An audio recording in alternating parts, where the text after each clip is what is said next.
joining me today, Jessica. It's nice to see you again. We're going to talk about Red Hat OpenShift running Gen AI. So let's start with the basics. What do users need to know before using OpenShift to run Gen AI? So I would start with, what is your use case? Gen AI can do different things, and different models are trained to be good at different kinds of tasks. So great example, are you going to be generating code? Then you should probably be using a code model.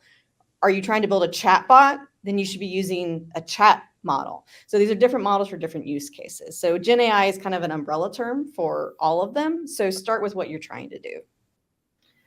Tell me a little bit how OpenShift, so many people are familiar with OpenShift and have loved OpenShift for many years. I mean, you and I worked on it together, gosh, 8 years ago?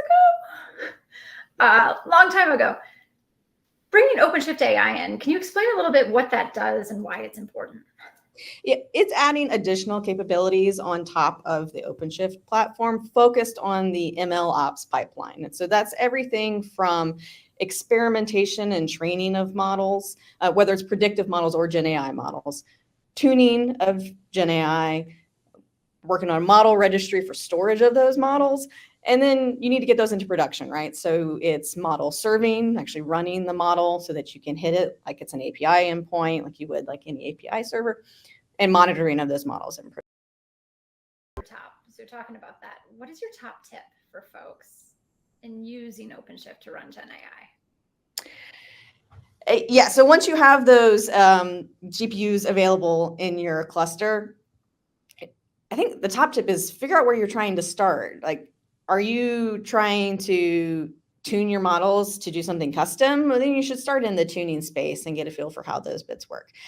Are you just trying to take a model off the shelf and run it and just get going with a application like RAG is really popular in the generative AI space. RAG is resource augmented generation. Then if that's what you want, then really you just want to focus in on model serving, what we call inferencing, and you just want to get that model running. So then you want to look at the K-serve APIs. This gives you the ability to have a runtime for that model. So this is the thing that actually turns it into an API endpoint, because a model is just weights. It's just data. So the inferencing, that runtime is going to turn into an API, and then you want to run an instance of it. We call that an inference service. So those are the two API endpoints that you want to get to know. They'll get you started with running that model. As you've been building this product and creating it, what's kind of your favorite thing that it does? Oh, I mean, it has kind of that end to end of the whole pipeline. As a developer engineer myself, I think the fun part is getting to chat with the model. And so getting the model running and getting to actually talk to it from an application, I think is the part that interests me, because that's feels a bit more like your typical app development use case, right? You can think of the model at that point. It's just like any other API endpoint you can talk to.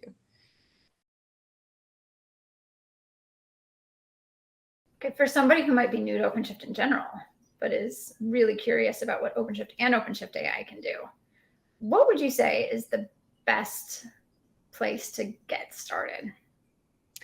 Well, if you're interested in AI, we actually have a site that's collaborated on in the community, AIOnOpenShift.io, and it's got patterns and examples and demos, and it's a great place to get started to get a feel for what you can do.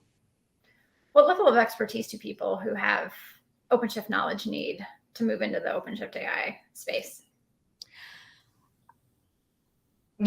For generative AI, it's going to work best if you have GPUs available. So the first thing, honestly, that you need to do is make sure you have the right hardware available to be successful.